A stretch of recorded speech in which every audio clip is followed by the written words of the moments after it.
One of the sort of interesting emanations over the last few years has been the growth and concern about not just artificial intelligence, but artificial intelligence that could destroy humanity in some way, where superintelligence or intelligence starts to boot up itself, going far past humans and maybe competing with humans then for resources.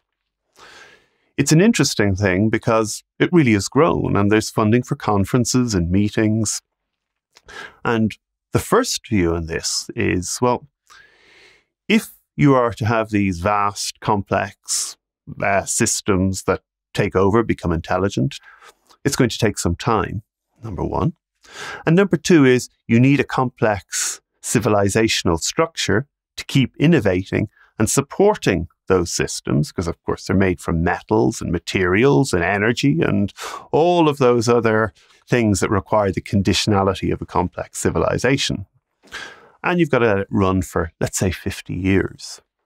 So the probability that you get these super intelligent things that would cause us a risk is conditional that everything else keeps stable for at least the next 50 years.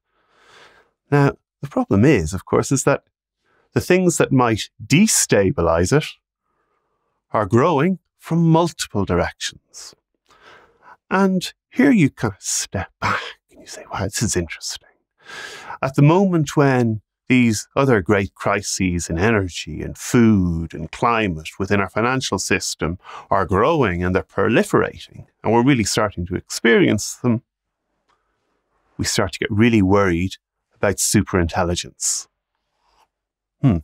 This has the character of myth. We're playing a game, we're playing a story, but we mightn't quite be aware of it. And part of this, you kind of say, oh, okay, what are we telling ourselves when we talk about this super thing? It's a Promethean story of how brilliant humans are undone by their own creation. Is this a comfort tale that we're telling us when really rather more apparent and real things are happening around us? And it reminds me of another sort of aspect of these crises that I've noticed before. Why did, for example, climate change, despite all the controversies and everything, why did that get more traction, say, than a peaking of global oil production? Peaking of global oil production is very well understood. It's a natural process. It's happened in many other countries and it will happen in the globe. Why one, not the other? Well, here we can, I think, play with the same mythology. What climate change, in a way, its narrative is telling us, why it's a more powerful one, is again, humans are powerful and creative, but we can be undone by our own brilliance. And this gives us the great opportunity to use that intelligence, that our brilliance, to fight climate change through our innovation, through our wisdom, through our brilliance. What about peak oil?